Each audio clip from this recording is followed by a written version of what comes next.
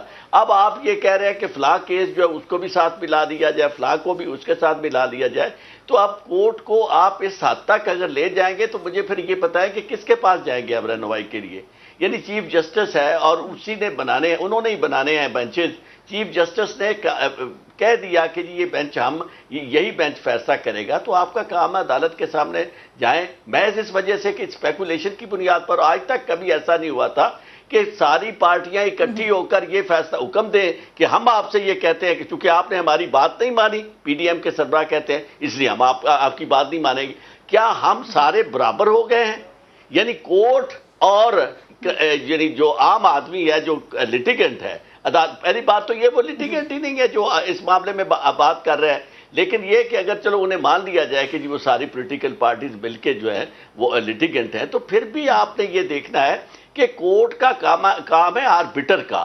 Arbiter جو ہے جب اس کو آپ فیصلے کے لیے کہتے ہیں تو پھر آپ نے دیکھنا ہے اپنی حد تک جو آپ کی ریزرویشنز ہوتی ہیں آپ ان کے سامنے لاتے ہیں اور اس کے بعد ان سے توقع کرتے ہیں کہ وہ اسے ایڈریس کرتے ہیں. جب وہ فائنلی فیصلہ دے دیتے ہیں تو پھر آپ عارف صاحب آپ نے ایک بات کی سر, میں تھوڑی سی وضاحت چاہوں گی, غالباً شاید اگر میں صحیح نہیں سن سکی تو آپ دوبارہ اس کو کلیئر کر دیں گے.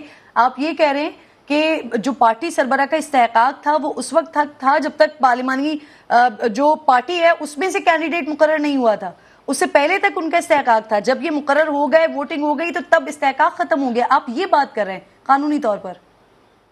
نہیں, تھوڑا سا میں اس کی وضاحت کر دوں. پارٹی ہیڈ جو ہے جی وہ اس کی بہت حیثیت ہے پارٹی کے فیصلوں کے. ایون پارلیمانی پارٹی جو ہے اس کے اوپر بھی وہ اثر انداز ہوتا ہے, لیکن پھر اثر انداز ہو کے وہ فیصلہ کرواتا ہے.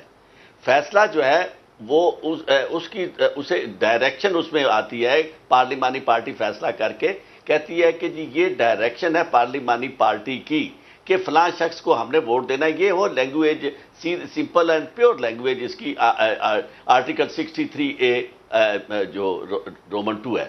تو اس کے بعد یعنی بی کی, تو اس کے بعد ان کا کام ہے ووٹ دینا. اب دوسری بات اس وقت شروع ہوتی ہے جب کوئی وائلیٹ کرتا ہے ممبر وہ پارلیمانی پارٹی کی ڈائریکشن, تو اس کے بعد پارلیمانی پارٹی جو ہے وہ یہ معاملہ بھیجتی ہے پریزیڈنٹ کے پاس, پارٹی کے سربراہ کے پاس, کہ یہ تھی ہماری پارلیمانی پارٹی کی اجتماعی رائے کہ فلاں کو ہم نے ووٹ دینا ہے, لیکن فلاں ہمارا ممبر جو ہے اس نے ڈیویٹ کیا ہے, اس نے ہماری اس ڈائریکشن کو نہیں مانا. تو پھر اس کے بعد اس نے ڈیکلیریشن دینا ہے, اور وہ ڈیکلیریشن اس وقت دینا ہے جب وہ ممبر کو کال کرے گا, اس سے ایکسپلینیشن کال کرے گا کہ جناب آپ کو یہ ڈائریکشن پارٹی کی ملی تھی, پارٹی کی پارلیمانی پارٹی کی, تو آپ نے کیوں ووٹ نہیں دیا اس طرف. تو اس کے بعد اگر وہ مطمئن نہیں کر سکتا تو پھر وہ ڈیکلیریشن جائے گا, وہ جاری کر کے بھیجے گا اس کے پاس, یعنی الیکشن کمیشن کے پاس. پھر الیکشن کمیشن فیصلہ کرے گا.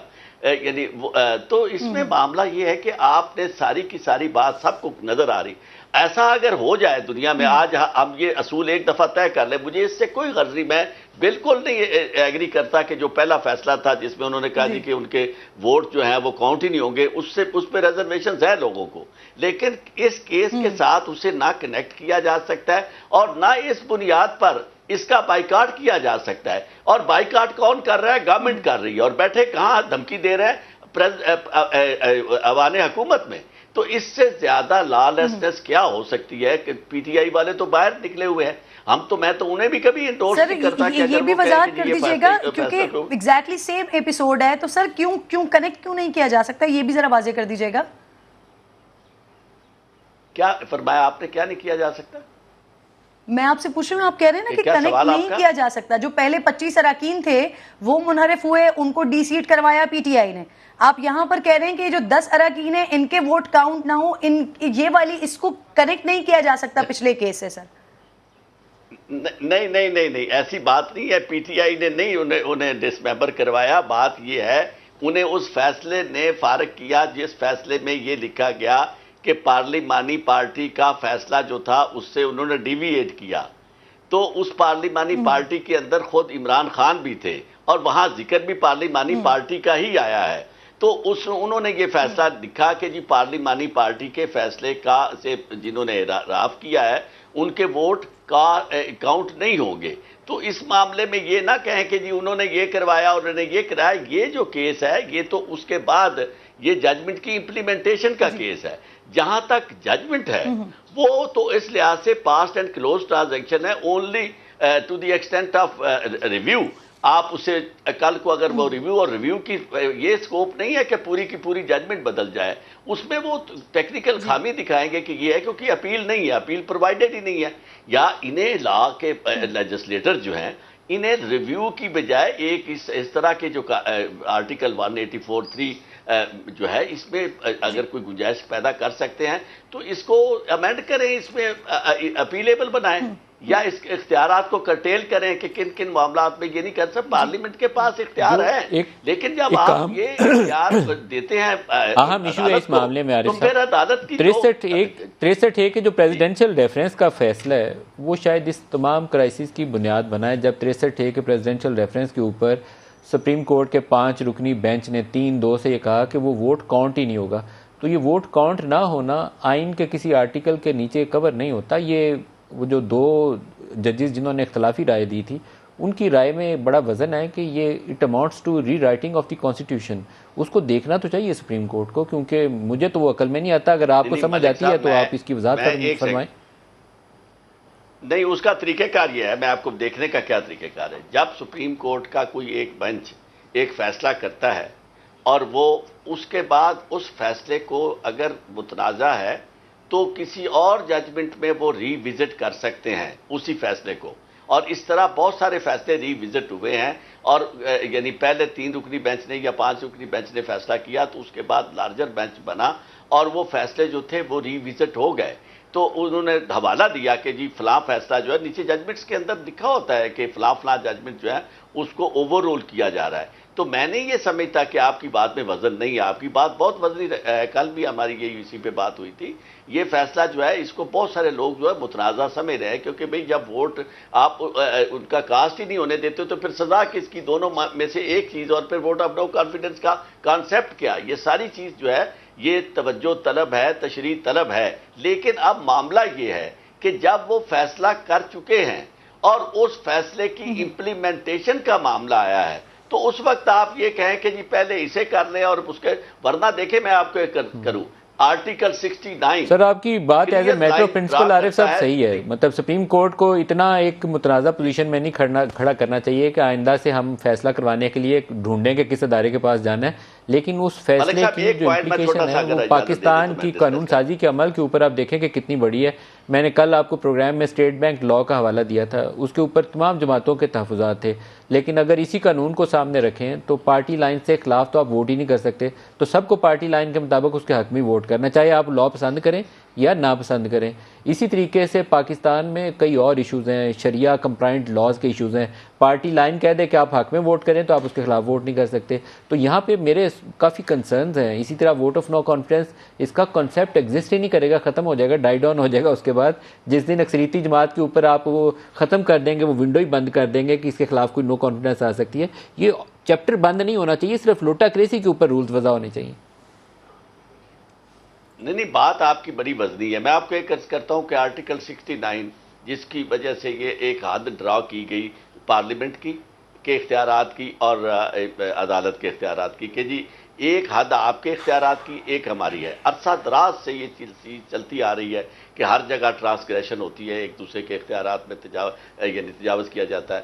اب یہ کام پارلیمنٹ کا ہے کہ ونس فار آل اسے طے کر دے کہ یہ ایشوز جو ہیں ان میں آپ نے مداخلت نہیں کرنی، لیکن آئین میں جب طے ہو گیا اس کے بعد مداخلت کرانے کے لیے خود آپ چلے جاتے ہیں وہاں آرٹیکل 69، اور پھر جب تک پولیٹیکل سٹیبلٹی نہیں آتی، یہ بات صحیح ہے، آپ کا جس سیاسی جماعت کو سوٹ کرتا ہے وہ فوج کے پاس چلی جاتی ہے، جس کو سوٹ کرتا ہے وہ عدلیہ سے راستہ ڈھونڈتی ہے. یہ بات صحیح ہے، یہ کمزوری ہمارے پولیٹیکل لیڈرز کے اندر ہے. پارلیمنٹ کا پارلیمنٹ نے اتنے فیصلے کرنے ہیں ملک صاحب ان دنوں میں. یہ جو ایشوز ہیں آرٹیکل 63 اور 62 جو ہے میرے نزدیک بہت زیادہ متنازع ہیں. میں آئی ڈونٹ لائک دس کہ آپ نے کس طرح کا معیار رکھ دیا ہے اس سوسائٹی میں جہاں سارے لوگ یعنی کچھ کامن سینس بھی ہونی چاہیے کہ جناب فلاں جو ہے وہ نان پروفلیگیٹ ہو اور جناب صادق اور امین ہو. کیا صادق اور امین ہوگا؟ سیدھی سیدھی بات کریں کہ بھئی یہ ڈسکوالیفیکیشن ہے. سبجیکٹیوٹی جب آ جائے گی یہ تو اسے آئین اور قانون تحفظ نہیں دیتا اور نہ دینا چاہیے.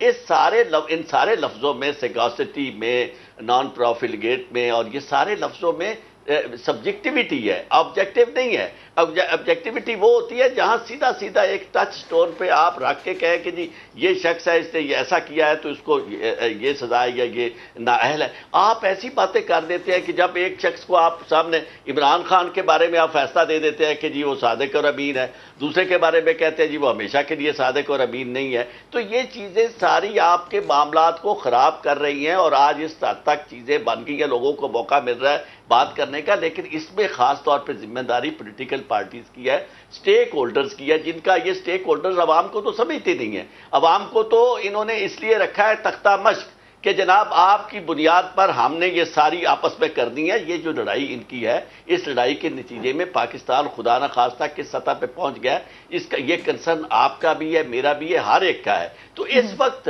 یہ لڑائی کم از کم موجودہ حکومت کو سوٹ نہیں کرتی. آپ حکومت میں بیٹھے ہیں اور آپ کہہ رہے ہیں کہ جی عدالت کو ہم نہیں مانتے اور عدالت کو پہلے دھمکی دے رہے ہیں کہ جناب اگر یہ ہم کریں گے تو ہم بائیکاٹ کریں گے. بھی اس طرح نہیں ہے. عارف صاحب sorry to interrupt you sir, مجھے ایک بریک کی کال دی جا رہی ہے. بریک سے واپس آ کے سر اس بات کو آپ کنٹینیو کیجیے گا پلیز. اس وقت کچھ امپورٹنٹ پوائنٹرز بھی آ رہے ہیں میرے پاس، سوچ رہے ہیں آپ لوگوں کو بتا بھی دوں. چلتے چلتے آرمی چیف کی تقرری قبل از وقت کر دینے میں کوئی ایسا، ابھی تھوڑی دیر پہلے صدر مملکت نے جرنلسٹ سے ملاقات کی ہے اور اس ملاقات میں انہوں نے یہ بات کی ہے کہ ایسا ہونے پر کوئی اعتراض نہیں ہے.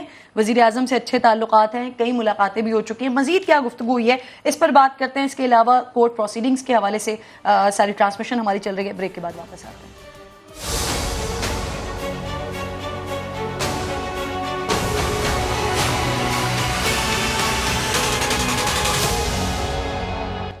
ایک بار پھر جی پروگرام میں آپ کو خوش آمدید کہتی ہوں. اس ٹرانسمیشن ہماری جاری ہے. ایک طرف جو وزیر اعلیٰ کے انتخاب کا کیس ہے اس پر دوبارہ سے پروسیڈنگز کا آغاز ہو گیا ہے. آدھے گھنٹے کی جو 1.5 گھنٹے کا آلموسٹ بریک لیا گیا تھا، اس کے بعد دوبارہ آغاز ہو گیا. اور دوسری طرف اب سے کچھ دیر پہلے ملاقات کی ہے صدر صاحب نے جرنلسٹ کے ساتھ اور بڑی امپورٹنٹ گفتگو کی ہے. خالد عظیم صاحب بھی مجھے جوائن کر چکے ہیں ٹرانسمیشن میں. خالد صاحب صبح سے ہم آپ کو مس کر رہے تھے. سر آپ ایوان صدر گئے ہوئے تھے، بڑی امپورٹنٹ باتیں کی ہیں، کیا گفتگو رہی ہے، ذرا تفصیل دیجیے سر. جی دیکھیں، اب صدر مملکت بلائیں اور جرنلسٹ نہ جائے یہ تو ممکن نہیں ہے، اور وہ بھی ایسی صورتحال میں جبکہ صدر مملکت جو ہے وہ بہت سی خبروں کا موضوع بھی بنے ہوئے ہیں اور ایک ایسے سسٹم میں ہم رہ رہے ہیں کہ حکومت کسی اور پارٹی کی ہے اور صدر صاحب جو ہیں ان کے ساتھ جو نظریاتی ہم آہنگی رکھنے والے لوگ تھے وہ اب حکومت کی بجائے اپوزیشن میں ہیں اور سڑکوں پر ہیں. تو ان سے اس معاملے میں بہت سی اہم گفتگو ہوئی ہے. ایک صحافی نے ان سے یہ سوال کیا کہ بظاہر یوں لگتا ہے کہ یہ سارا جو بکھیڑا ہے اور یہ جو اس وقت زیادہ پولرائزیشن چل رہی ہے اور جو ملک کے اندر سیاسی بحران ہے وہ اس کا ایک ریزولوشن جو آرمی چیف ہے اس کی وقت سے پہلے تقرری سے ممکن ہے.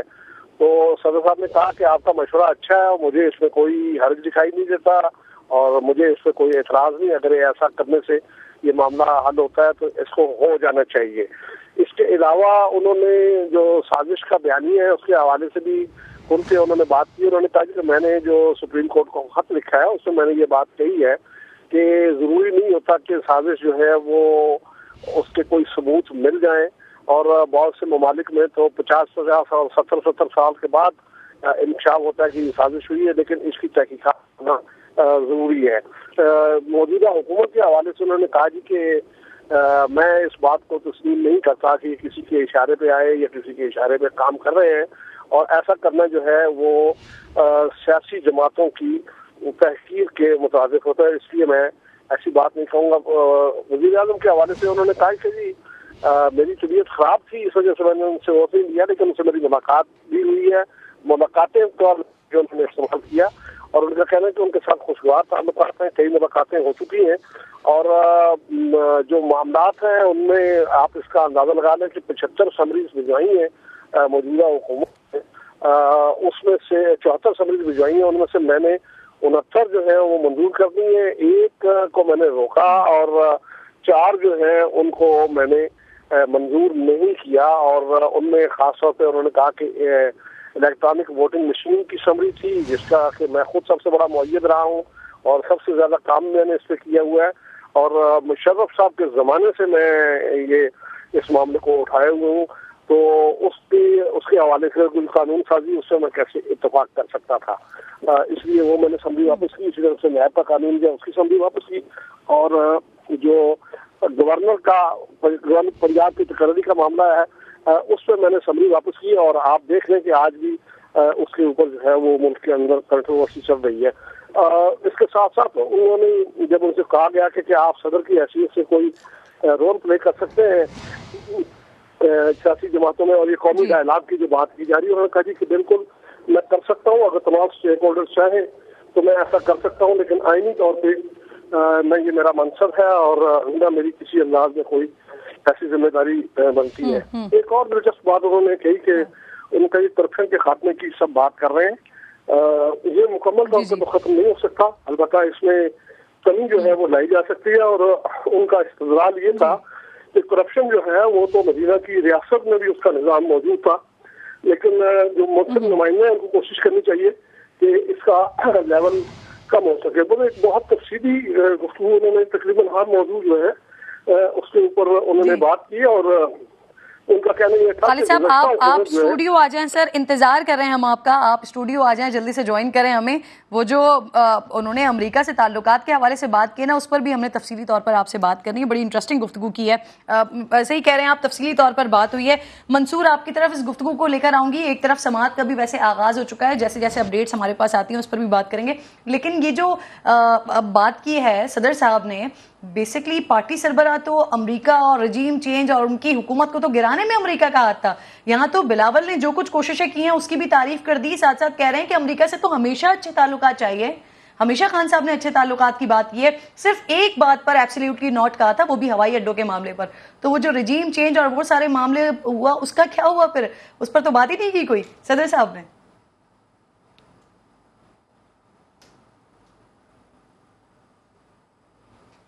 منصور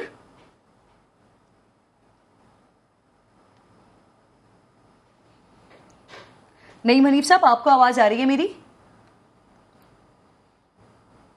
جی بالکل مجھے آ رہی ہے. نعیم حنیف صاحب, یہ آج کل کون سی ہوائیں چل رہی ہیں یہ پارٹی سربراہان کی بات نہ سننے کی؟ پارٹی سربراہ کچھ اور ڈائریکشن دے رہے ہوتے ہیں, کچھ اور کہہ رہے ہوتے ہیں, اور جو پارٹی کے دیگر لوگ ہیں وہ کچھ اور بات کر رہے ہوتے ہیں. جیسے ہم نے چودھری شجاعت اور پرویز الہی صاحب کو دیکھا, اب یہاں پر ایک اور بھی صدر صاحب, ان کے پاس ایک پاکستان کا سپریم عہدہ ہے, لیکن اس کے باوجود بھی پارٹی نے پچھلے 3 مہینے ایک چیز کے اوپر پورا گراؤنڈ بنایا ہے. اس امریکہ کے حوالے سے صدر صاحب کہہ رہے ہیں کہ ان سے تو ہمیشہ اچھے تعلقات ہی چاہیے عمران خان صاحب کو. دیکھیے, پارٹی صدر کے حوالے سے پہلے بھی میں نے بات کی ہے کہ اس وقت تمام پارٹیوں کے جو سربراہ ہیں, جو صدر ہیں, جو چیئرمین ہیں, وہ تو سوچ رہے ہوں گے کہ فوری طور پر ریزائن کریں اپنی صدارت سے. بلکہ مجھے لگ رہا ہے کہ اسحاق ڈار صاحب جو ہیں لندن میں میاں نواز شریف صاحب کے پاس پہنچ گئے ہوں گے, اور انہیں کہہ رہے ہوں گے باؤ جی تہاڈی پوزیشن 0 ہو گئی پارٹی چ, تسی صرف صدر اور نام کے, آپ کا نام صدر ہے, اب آپ کی کوئی اہمیت نہیں ہے, آپ کے فیصلوں کی کوئی وقت نہیں ہے, لہٰذا آپ جو ہے نا کوشش کریں کہ ایم پی اے کا الیکشن لڑیں, پارلیمنٹری پارٹی میں آئیں اور اپنے فیصلے منوائیں. اس کے ساتھ ہی تھوڑی دیر پہلے بات ہو رہی تھی ٹرانسمیشن میں کہ آئندہ انتخاب جو ہے اس کا فیصلہ جو ہے وہ سیاسی جماعتوں کو آئندہ انتخاب کی طرف جانے کا سوچنا چاہیے. تو میرے لیے یہ بہت بڑی خبر تھی کہ ہمارے ملک میں انتخابات کب ہونے ہیں اور کب نہیں ہونے, یہ فیصلے سیاسی جماعتیں کرتی ہیں یا الیکشن کمیشن کرتا ہے یا معزز عدالت کرتی ہے. یہ میرے لیے خبر تھی کہ یہ فیصلے یہ لوگ کرتے ہیں کہ آئندہ انتخاب کب کروانا ہے. چونکہ مجھے میرے پاس جو اطلاعات تھی کہ فیصلے کہیں اور سے ہوتے ہیں کہ کب ضرورت محسوس کی جائے گی آئندہ انتخاب کی اور کب اسمبلیاں تحلیل ہوں گی, کس کے حکم پر اسمبلیاں جو ہیں وہ تحلیل کی جائیں گی اور آئندہ انتخابات کا شیڈول آئے گا. یہ جو فیصلہ ہے, اگر یہ فیصلہ حکومتی اتحاد کے خلاف آیا, مجھے اجازت دیجیے گا پلیز. فیصل جاوید ذرا بات کریں, ان کی گفتگو سنوا دیتی ہوں پھر واپس آتے ہیں. جی تحلیل کریں, میدان میں آئیں, عام انتخابات میں آئیں, صاف الیکشن ملک کے تمام مسائل کا حل ہے. اور آپ دیکھیں گے کہ انشاءاللہ عمران خان 2/3 نہیں 2/3 سے بھی زیادہ اکثریت لے کر کے واپس آئیں گے. عمران خان صاحب اس وقت یہ ہمیں ایک خوشی یہ ہے کہ یہ جو قوم ہے, یہ جو پاکستانی قوم ہے, یہ صحیح معنوں میں ایک قوم بن رہی ہے. یہ سب سے بڑی بات ہے. حق اور باطل میں انہوں نے تمیز کر لی ہے. آئے دن یہ مسائل ہوں گے آنے والے وقتوں میں. ضمیروں کے جو سوداگر ہیں وہ قیمتیں چلائیں گے, پھر الیکشن ہوگا پارلیمنٹ کا, پھر دوبارہ چیزیں ہوں گی, یہ باز نہیں آئیں گے. لیکن جو ووٹ کی طاقت ہے, جو عوام کی طاقت ہے, وہ عمران خان کے ساتھ کھڑی ہے. اور آپ یہ دیکھیں, عوام ووٹ کسی اور کو دیتے ہیں, آگے سے ان کے نمائندے بک جاتے ہیں, ضمیر فروش بن جاتے ہیں, یا لین دین پولیٹیکل بارگین کر کے عوام کی امنگوں کی ترجمانی نہیں کرتے. تو ایسی صورت میں سب کو بیٹھ کر ایک اور چیز پر بھی میری ذاتی رائے ہے, غور کرنا چاہیے کہ کیا چیف ایگزیکٹو, چاہے وہ صوبے کا ہو یا چاہے وہ وفاق کا ہو, اس کا انتخاب ڈائریکٹ ووٹ سے ہو. کیونکہ پاکستان کے جو بنیادی مسائل ہیں اس وقت, پاکستان دیکھیں 4 مہینوں میں انہوں نے پاکستان کو ادھر لے کر چلے گئے ہیں. آج مہنگائی آپ دیکھیں, بے روزگاری آپ دیکھیں, پیٹرول, ڈیزل, تیل کی قیمتیں آسمانوں سے باتیں کر رہی ہیں, بجلی, لوڈ شیڈنگ, ساری چیزیں انہوں نے, جو عمران خان بہترین حکومت چلا رہے تھے ہر لحاظ سے. اور یاد رکھیں عمران خان صاحب کی حکومت میں آدھا وقت تو کووڈ کا تھا, آدھا وقت کرونا کا تھا. فیصل جاوید اس وقت بات کر رہے ہیں, اور فیصل جاوید صاحب کہہ رہے ہیں کہ خان صاحب 2/3 اکثریت سے آئیں گے, واپس آئیں گے, اور اب سارا اپنے نیریٹو کو بیان کر رہے تھے سینیٹر فیصل جاوید. منصور, آپ کو آواز آ رہی ہے میری؟ منصور, میری آواز آ رہی ہے آپ کو؟ جی آئی کین ہیئر یو. جی منصور, مجھے یہ بتائیے کہ یہ جو ایک بار پھر یہ 2/3 اکثریت والی باتوں کا آغاز ہو گیا ہے, کیا کوئی یقین دہانی وغیرہ ہو گئی ہے کیا پی ٹی آئی کو؟